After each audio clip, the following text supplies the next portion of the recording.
सो welcome back dear friends. वापस आए हैं आपके लिए अपनी वही इलेक्ट्रोस्टैटिक की सीरीज मैग्नेटिज्म को भी आगे कंटिन्यू करेंगे। अभी अपन ये तुम्हारी बुक है, ध्यान से देखिएगा इसे, वायुसेना भर्ती परीक्षा भौतिकी विज्ञान की फिजिक्स की अपनी। तो अपन इसमें जो भी क्वेश्चन दिए हुए हैं रेलिवेंट क्वेश्चन है काफी, तो उनको डिस्कस करने जा रहे हैं। साथ में थ्योरी पार्ट को भी कवर करते हुए चलेंगे। तो इसमें जितने भी क्वेश्चन चैप्टर वाइज दिए हुए हैं we will try to cover all them. Okay, so शुरुआत करते हैं अपनी कहानी को क्वेश्चन नंबर 1 से।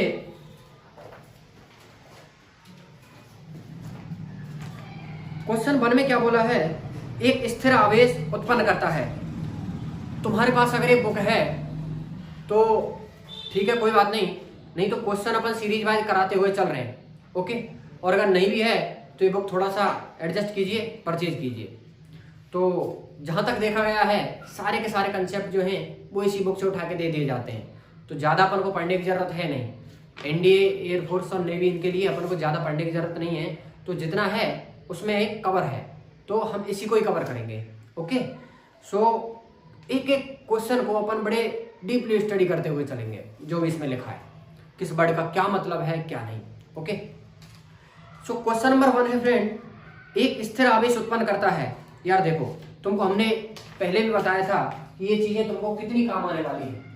शुरुआत में ही तुमको हमने जब डिस्कस किया था तो बताया था कि अगर तुम्हारे पास कोई एक स्टेबल चार्ज है, मतलब उसकी वेलोसिटी तुम्हारी स्पीड वगैरह क्या है, 0 है, और इसमें स्थिर आवेश बोला है, चार्ज है और स्पीड 0 है, तो तुम्हें बताया था कि ये आवेश आपका उत्पन्न करेगा केवल और केवल विद्युत क्षेत्र, इलेक्ट्रिक फील्ड प्रोड्यूस करेगा यह आवेश केवल।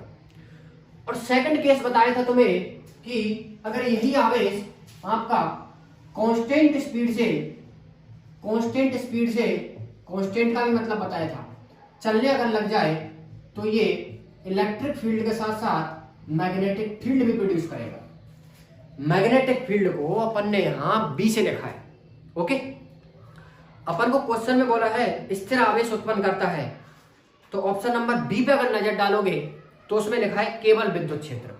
एक और पॉइंट बता देते हैं, अगर इस चार्ज की स्पीड आपकी कांस्टेंट नहीं होती है, स्पीड अगर कांस्टेंट नहीं है, मतलब ये चार्ज आपका एक्सेलरेटेड चार्ज है, तो एक्सेलरेटेड चार्ज आपका इलेक्ट्रिक फील्ड और मैग्नेटिक फील्ड और इलेक्ट्रोमैग्नेटिक वेव्स भी निकालेगा रेडिएशंस के रूप में। तो ध्यान रखिएगा, क्वेश्चन भले ही अपना बस इतना सा पूछा था कि स्थिर आवेश क्या उत्पन्न करता है, लेकिन हमने तीनों चीजें डिस्कस कर ली।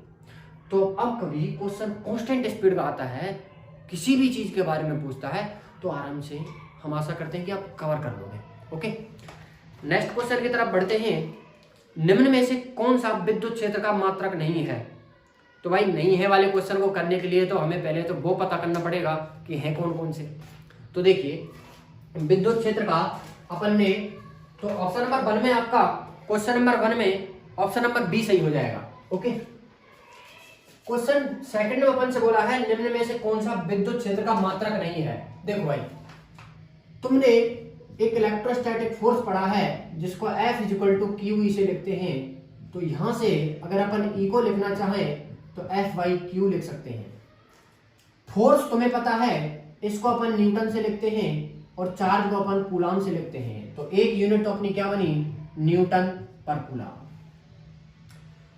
और इलेक्ट्रिक फील्ड, विद्युत क्षेत्र और पोटेंशियल, इलेक्ट्रिक पोटेंशियल, विभव और विद्युत क्षेत्र के बीच एक रिलेशन होता है जिसको अपन लिखते हैं वोल्ट डिवाइडेड बाई मीटर से। सो एक अपना बन गया वोल्ट बाई मीटर। सो इस वाले में देखो, वोल्ट पर मीटर भी है और न्यूटन पर कूलम भी है, न्यूटन पर कूलम भी है। एक और चेक करते हैं। देखो यार, तुमने वर्क का एक फॉर्मूला पढ़ा होगा, W को अपन लिखते हैं F × S, force into displacement. Okay, so अगर इलेक्ट्रिकल फोर्स की बात करें तो इसको अपन लिख देंगे QE से, और S अपना है ही, तो W का ये फॉर्मूला बना। तो यहां से अपन यार अगर E की वैल्यू लिखना चाहें तो W को अपन लिख देंगे, E को अपन लिख देंगे W/Q × S।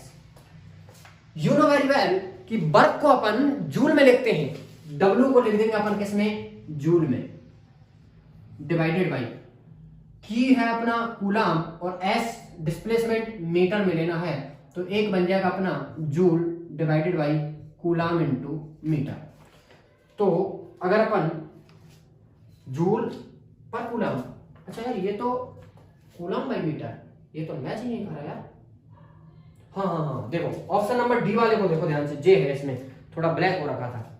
हाँ, ऑप्शन डी को नजर डालो, जूल और कूलाम इनवर्स और मीटर इनवर्स, ये बन जाएगा। इसको तुम ऐसे भी लिख दो भाई, अरे ये सब है, इसको तुम ऐसे नहीं लिख सकते क्या, इसको तुम ऐसे नहीं लिख सकते, इसमें ऐसे लिखा हुआ है joule, coulomb inverse, metre inverse. तो ये तीनों की तीनों यूनिट जो है ना, ये बिलोंग करती हैं इलेक्ट्रिक फील्ड से। ये भी यूनिट आपकी इलेक्ट्रिक फील्ड की, ये भी और ये भी, तीनों यूनिट इलेक्ट्रिक फील्ड की हैं। अब याद तो भैया देखो करना नहीं है, कहा है कि याद जब ज्यादा तुम करोगे तो कर नहीं पाओगे, ठीक है। तो याद करने का कोशिश भी ना कीजिएगा, समझने की कोशिश कीजिए, क्योंकि समझ के अगर करोगे तो कोई भी यूनिट होगी आराम से निकाल पाओगे। ओके, सो आई होप ये तुमको समझ आया होगा। तो अब बोर्ड ऑप्शन नंबर बी पे अगर नजर डालते हो तो इसमें लिखा है जूल कूलाम इनवर्स, जो कि हो नहीं सकती। सो आपका ऑप्शन नंबर बी जो कि आपका इनकरेक्ट होगा। इसमें यही पूछा था कि कौन सा मात्रक नहीं है, तो जो बी वाले ऑप्शन में जो यूनिट लिखी हुई है वो पॉसिबल नहीं होगी। तो तीनों की तीनों तुम्हें बताई, जरा ध्यान से देखिएगा, बस फॉर्मूलेज का कन्वर्जन है। Physics is totally linked with everything, सबके साथ जुड़ी हुई है। तो इलेक्ट्रिक फील्ड को अपन ने ऐसे डिनोट करना चाहा और इसी इलेक्ट्रिक फील्ड को ऐसे भी लिखा, और इसको अपन ने वर्क के साथ, W के साथ रिलेट करके लिखा। नेक्स्ट क्वेश्चन पे बढ़ते हैं। विद्युत क्षेत्र की तीव्रता का ऐसा ही मात्रक है, यार ये क्या है भाई, है विद्युत क्षेत्र की तीव्रता, सिंपल है ये तो यार, यहां से F इक्वल टू क्यू से ये निकाला था न्यूटन पर कूलम, ये वाला यही पूछा है। तो देख लीजिए NYC, सो आपका ऑप्शन नंबर बी करेक्ट हो जाएगा। आगे बोला है SI पद्धति में एप्सिलॉन नॉट का मात्रक क्या होगा। देखो एप्सिलॉन नॉट के बारे में थोड़ा सा डिस्कस करते हैं यार। कूलाम फोर्स जो होता है ना अपना, कूलाम फोर्स जो दो चार्जेज के बीच में लिखा जाता था, उसको अपन ऐसे लिखते थे कि Q1 Q2 divided by R square. के को अपन लिखते थे, एयर अगर है तो अपने पास 1/4 पाई एप्सिलॉन नॉट। अब इसे अगर जरा सब्स्टिट्यूट करते हैं यहाँ पे, तो F is equal to 1/4 pi epsilon naught Q1 Q2 divided by R square. So from here we have to calculate the unit of this epsilon naught. यहां से epsilon naught को अगर उठाते हैं तो देखिए जनाब, ये अपना Q1 Q2 divided by FC coulomb force और 4 pi into R square. Coulomb into coulomb, ये तुम्हारा कूलाम का स्क्वायर हो जाएगा, क्योंकि चार्ज को कूलाम से डिवाइडेड बाई फोर्स को न्यूटन से N लिखा, और 4 पाई तो कांस्टेंट है, न्यूमेरिकली वैल्यू है, तो this will not have any type of unit, और R स्क्वायर को मीटर से।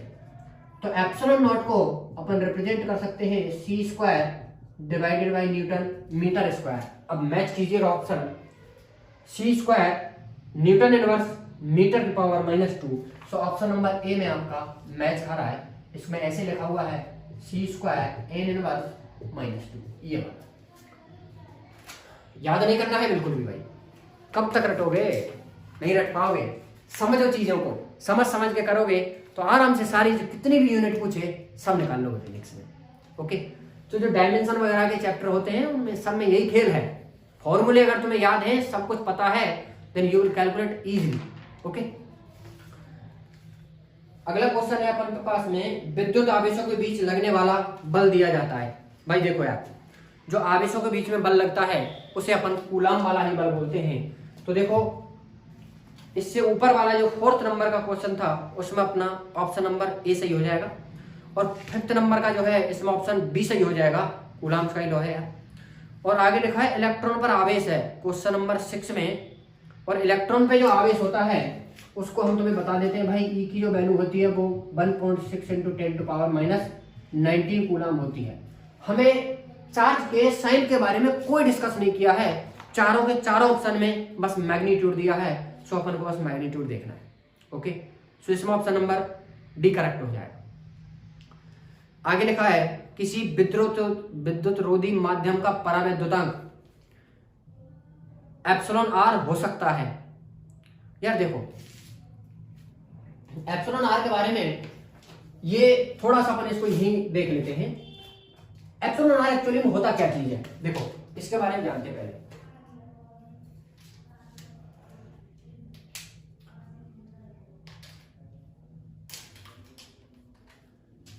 चार्जेज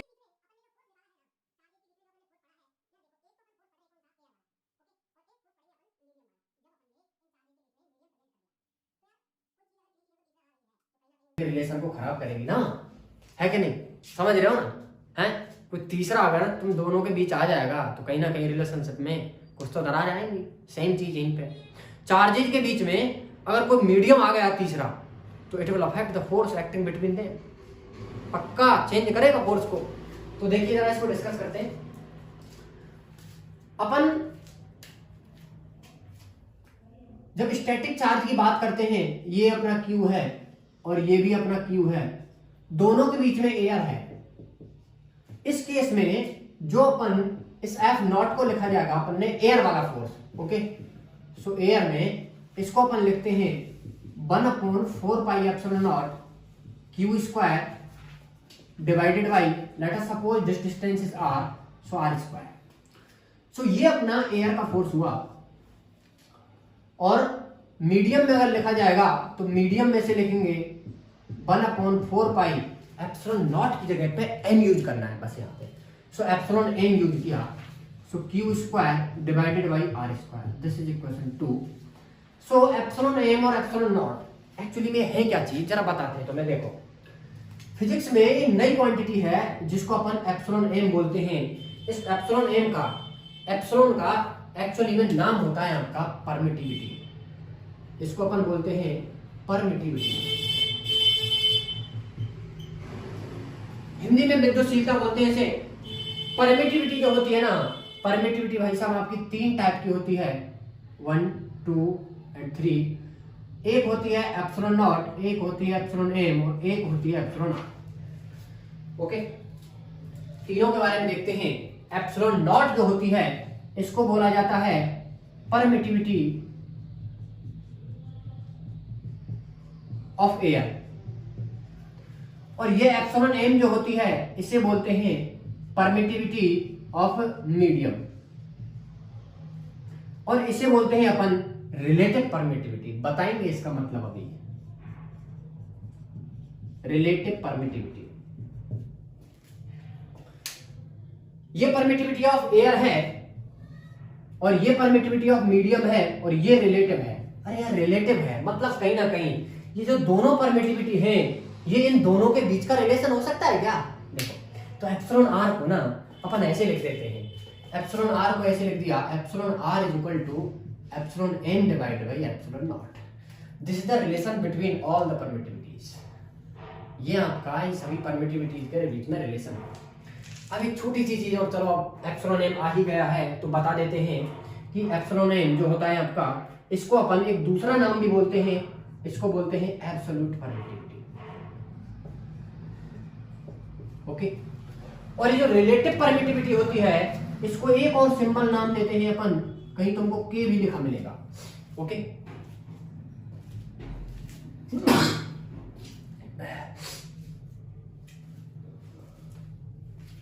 रिलेटिव परमिटिविटी को अपन डाइलेक्ट्रिक कांस्टेंट भी बोलते हैं।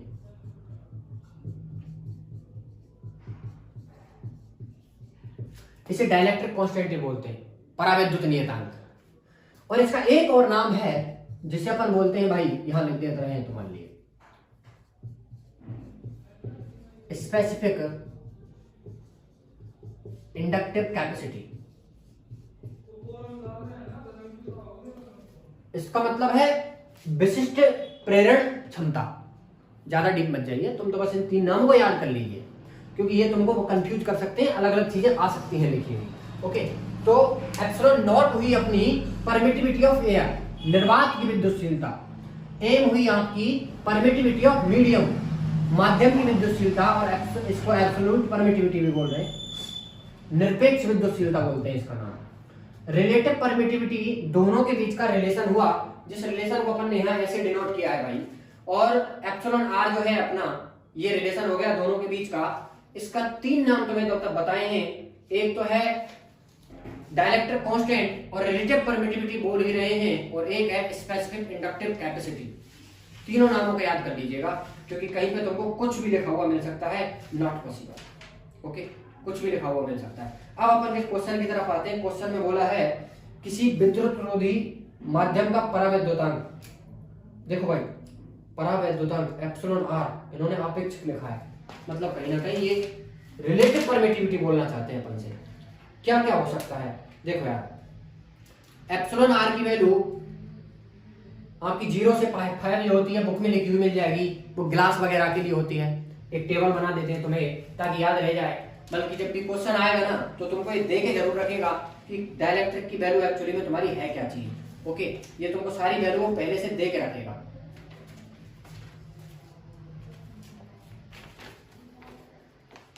इसमें -1, 0, 0 से 5 और 5 लिखे हुए, इन पे नहीं जाते हैं, हम तुम्हें वो बताते हैं जो कभी काम आ सकते हैं। एप्सिलॉन आर तुम्हारा एयर के लिए होता है 1, और एप्सिलॉन आर मेटल के लिए होता है आपका इनफाइनाइट, और एप्सिलॉन आर ग्लास वगैरह के लिए होता है आपका आई थिंक 5, और एप्सिलॉन आर की वैल्यू वाटर के लिए होती है आपकी 80।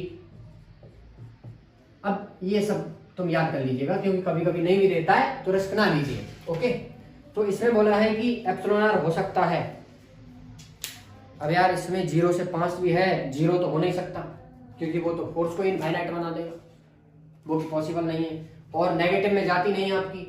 और इसमें एक और लिखा है 0 से 5। अब किसी स्पेसिफिक पदार्थ की अगर बात करें तो यार 5 तो अपनी ग्लास की है, तो कहीं ना कहीं ऑप्शन डी सही हो जाएगा। वैसे वेरी कर सकते 0 से 5 के बीच औरों की भी है, लेकिन कांस्टेंट क्वांटिटी की बात की है तो यहां अपन इसे ऑप्शन डी पे करेक्ट मानेंगे। ओके, सो ये पूरा का पूरा यार आप एक स्क्रीनशॉट ले लीजिए, because it will help you more, बहुत ज्यादा हेल्प करने वाला है तुम्हें एप्सिलॉन नॉट, एम और आर का एक्चुअल मतलब क्या है।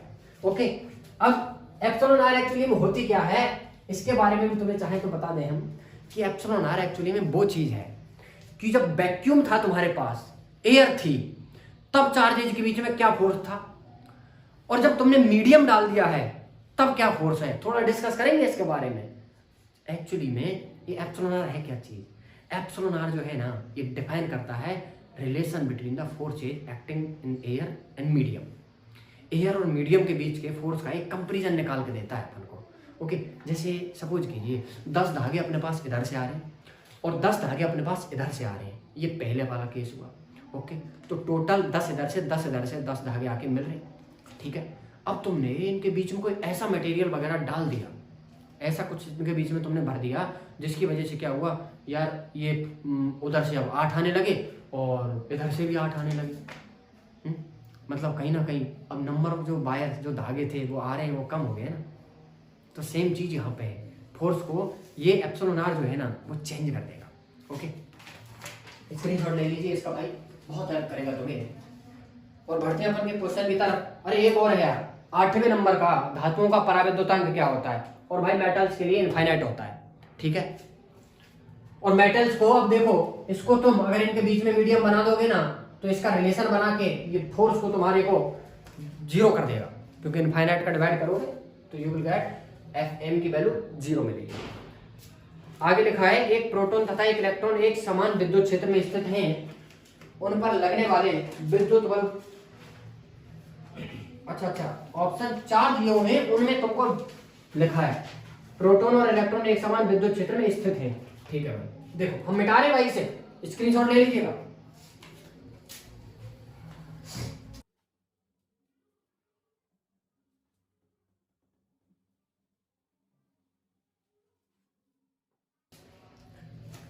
एक प्रोटॉन तथा इलेक्ट्रॉन एक समान विद्युत क्षेत्र में है। देखो पहले विद्युत क्षेत्र में कोई पार्टिकल को रख के अपन स्टडी करते हैं थोड़ा सा। अगर तुम्हारे पास कोई भी ऐसा एक इलेक्ट्रिक फील्ड है,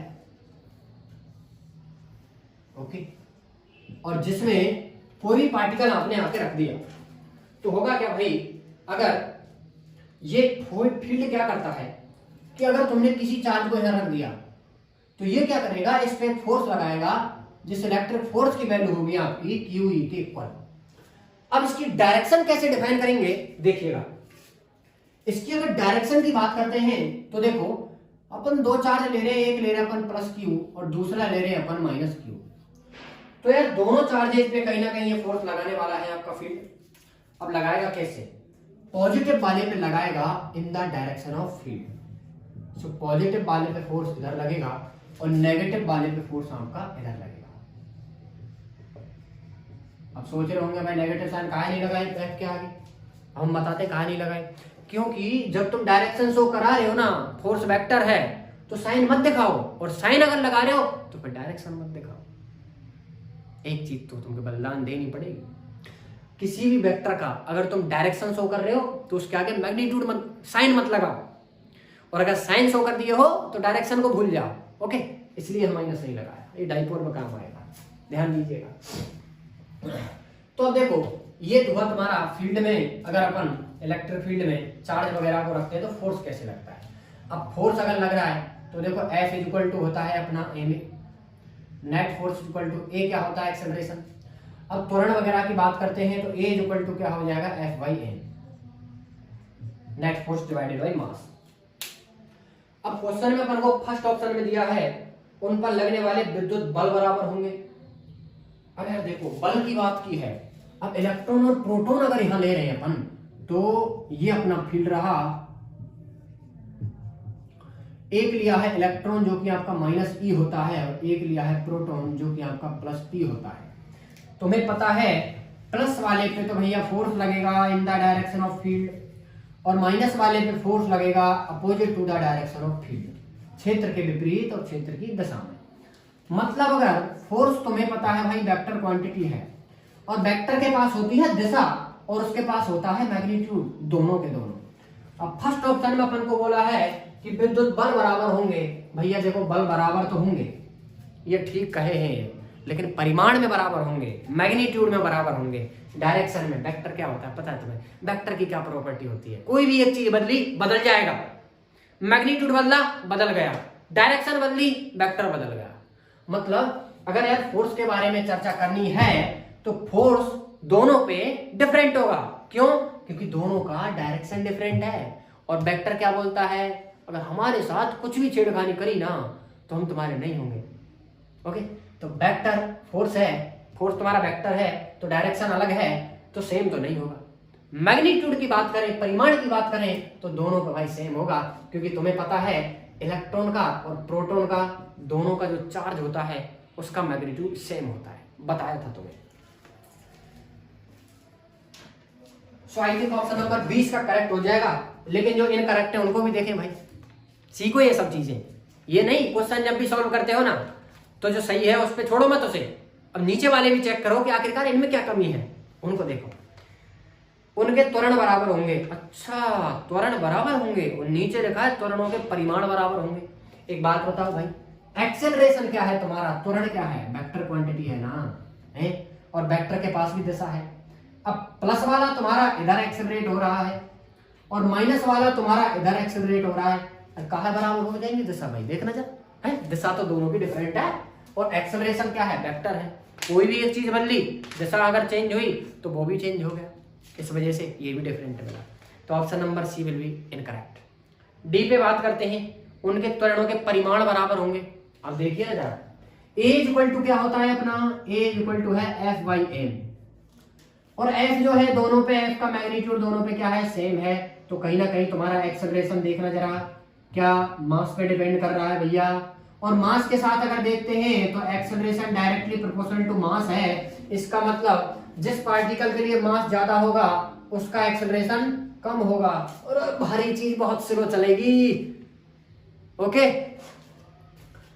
और हल्की चीज जल्दी चल जाएगी। इसलिए तुमने देखा होगा यार, ट्रेन जो है एक साथ तो नहीं एक्सेलरेट होती ना, हैवी है बहुत ज्यादा, और हैवी है तो एक्सेलरेट होने में, एक्सेलरेशन आने में बहुत टाइम लगता है। नहीं समझ रहे इस बात को, है?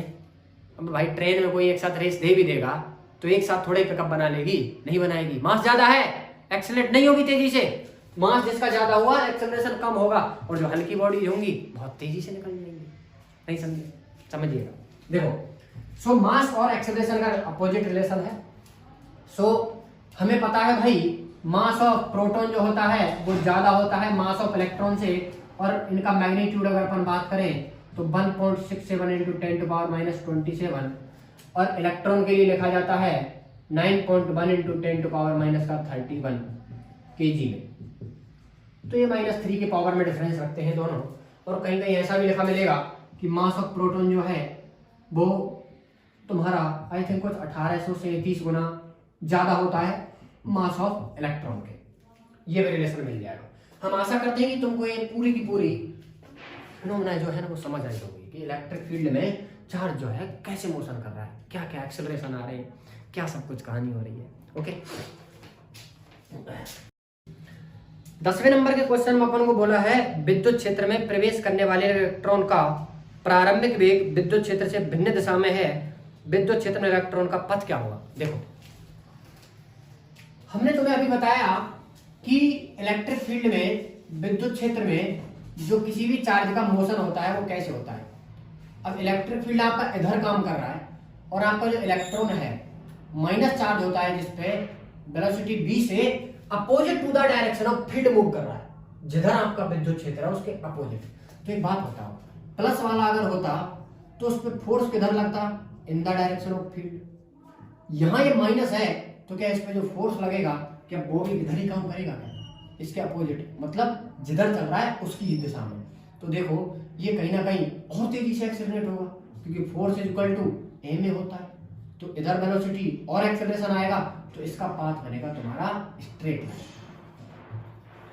ओके, सीधा का सीधा चलता हुआ जाएगा।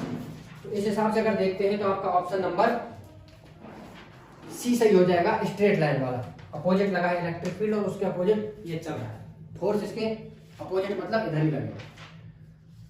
तो क्वेश्चन नंबर 11 को जरा देखें। 11वें नंबर में एक पृथक्कृत चालक गोले को कुछ धनावेश दिया जाता है।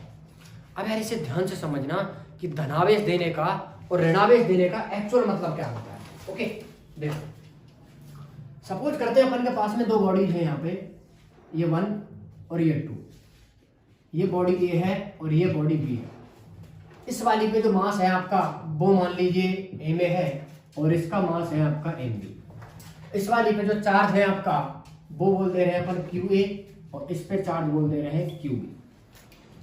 अब यार देखो, मान लेते हैं कि इस वाली बॉडी से इस वाली में कुछ इलेक्ट्रॉन ट्रांसफर हुए। अब यार इलेक्ट्रॉन अगर ट्रांसफर हो रहा है इसका क्या मतलब है, इलेक्ट्रॉन के पास भी तो मास है एम ई के बराबर। मतलब अगर यहां से ये इलेक्ट्रॉन जा रहा है तो कहीं ना कहीं इधर जाके जो ऐड हो रहा है ये इलेक्ट्रॉन, तो यार इसका मास भी तो इसके अंदर पहुंच रहा होगा है? अरे तुमने सपोज करते ये जो है ना तुम्हारा, ये तुम्हारा एसबीआई बैंक का अकाउंट है और ये तुम्हारा एक्सिस वाला है। तुमने कुछ पैसे यहां से निकाल के यहाँ ट्रांसफर कर दिए, तो यार यहाँ से कम हो जाएंगे या इंक्रीज कर जाएंगे। तो यहाँ से इलेक्ट्रॉन अगर जा रहा है तो यहाँ से कुछ मास भी लेके जा रहा होगा, और मास लेके जा रहा है तो इस वाली का मास, अब देखना जरा, क्या मैं ऐसे लिख सकता हूँ क्या, M A minus M E, और इधर M B plus M E. मतलब इस वाली का मास तुम देख रहे हो कि घट गया है और इस वाली का मास जो है द्रव्यमान वो बढ़ गया है। काहे हुआ ऐसा, क्योंकि इलेक्ट्रॉन जा रहा है तो इलेक्ट्रॉन अपने साथ मास भी तो लेके जा रहा है? तो जितना इलेक्ट्रॉन जा रहा है उतने ही इलेक्ट्रॉन के बराबर मास इसमें ट्रांसफर हो रहा है। तो यहाँ से द्रव्यमान घटा और यहाँ जाके ऐड हो गया।